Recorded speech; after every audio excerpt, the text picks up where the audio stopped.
সম্মানিত দিনী ভাই বোন, বলছিলাম রাসূল সাল্লাল্লাহু আলাইহি ওয়াসাল্লাম বলছেন নেশাদার দ্রব্য পান করে যারা তারা জান্নাতে যাবে না। রাসূল সাল্লাল্লাহু আলাইহি ওয়াসাল্লাম বলেন সালাসাতুন লা তাদখুলুল জান্নাহ, তিন শ্রেণীর মানুষ জান্নাতে যাবে না। এক, আদাইস আল্লাযী ইয়াকুরু ফি আহলি আল খাবাসা, যে তার বাড়িতে বেহায়ার সুযোগ দিয়েছে সে জান্নাতে যাবে না। বাপ চলে গেছে তিন চিল্লাই, লন্ডনে গেছে তাসবিহ টিপছে, আর মেয়ে ঢাকা বিশ্ববিদ্যালয়ে পড়ে আরেকজনের সাথে ঘুরে, এখানে ও আরেকজনকে নিয়ে তাসবিহ পাঠ করে, আর বাপ ওখানে তাসবিহ দানা তাসবিহ পাঠ করে, 1000 দানার তাসবিহ। তাসবিহ দানা কত দানার? 1000 দানার তাসবিহ। তাসবিহ পর মেশিন আছে। আপনারা লক্ষ্মীপুরের মানুষ, আমি আপনাদের কষ্ট দিতে আসিনি।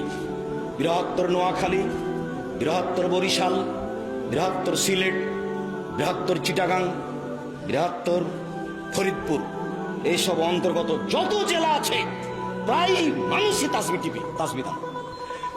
আব্দুর রাজ্জাক সাহেব উত্তরবঙ্গে টিপে না, কম। আমি বলি না যে টিপে না, আমি বলছি সেটা কি কম। কিসে তাসবিহ গণনা করতে হবে? আঙ্গুলে। কিছু হলেও তো হক পথে এসেছেন, জাযাকুমুল্লাহ খাইর। কিছু হলেও তো লক্ষ্মীপুরের মানুষ হক পথে এসেছেন, জাযাকুমুল্লাহ খাইর। মানুষকে কোনোদিন তাসবিহ দানা তাসবিহ গণনা করতে বলবেন না। কেন? তাসবিহ তার পক্ষে কথা বলবে। কয়েকটা জিনিস বিচারের মাঠে পক্ষে কথা বলবে, তার একটা হলো আঙ্গুল। যে আঙ্গুলে তাসবিহ গণনা করেছেন, আঙ্গুল বলবে আল্লাহ তুমি আগে জান্নাতে দিয়ে দাও। আর সবার হাতে যদি 1000 দানার তাসবিহ থাকে, কোনো লাভ নাই, তাসবিহ কথা বলতে পারবে না। দুই, কোরআন তেলাওয়াত করবেন, কোরআন আপনার পক্ষে কথা বলবে বিচারের মাঠে। তিন, বৈধ পয়সায় হজ করবেন, কালো পাথর আপনার পক্ষে কথা বলবে, কালো পাথর। চার, নফল সিয়াম পালন করবেন, সিয়াম বিচারের মাঠে, রোজা বিচারের মাঠে আপনার পক্ষে কথা বলবে। 4 শ্রেণীর মানুষের কবরের শাস্তি হয় না। এক, শহীদ হলে। 2, পেট ব্যথায় মারা গেলে। 3, জুমার দিন মারা গেলে। 4, সূরা মুলক রাতে পড়লে।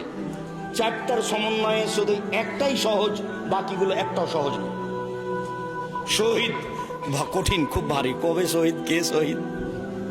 2, পেট ব্যথা। কোন পেট ব্যথা যে মারা গেলাম, জান্নাতে কবরের শাস্তি মাফ হবে কিনা বলা যায় না। 3, জুমার দিন। জুমার দিন মরণ হবে কিনা তা বলতে পারছি না। 4, সূরা মুলক। সবাই পারে। সূরা মুলক ঘুমানোর সময়তে পড়বেন, সবাই পারে। এটা সহজ, এটা গ্রহণ করে নেন।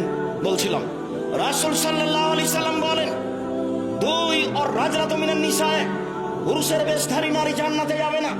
যারা পুরুষের জুতা স্যান্ডেল পরে, যারা পুরুষের শার্ট প্যান্ট পরে, যারা পুরুষের পোশাক পরে, তারা জান্নাতে যাবে না। 3, মদমিনুল খামর, যারা নিয়মিত নেশাদার দ্রব্য পান করে, তারা জান্নাতে যাবে না।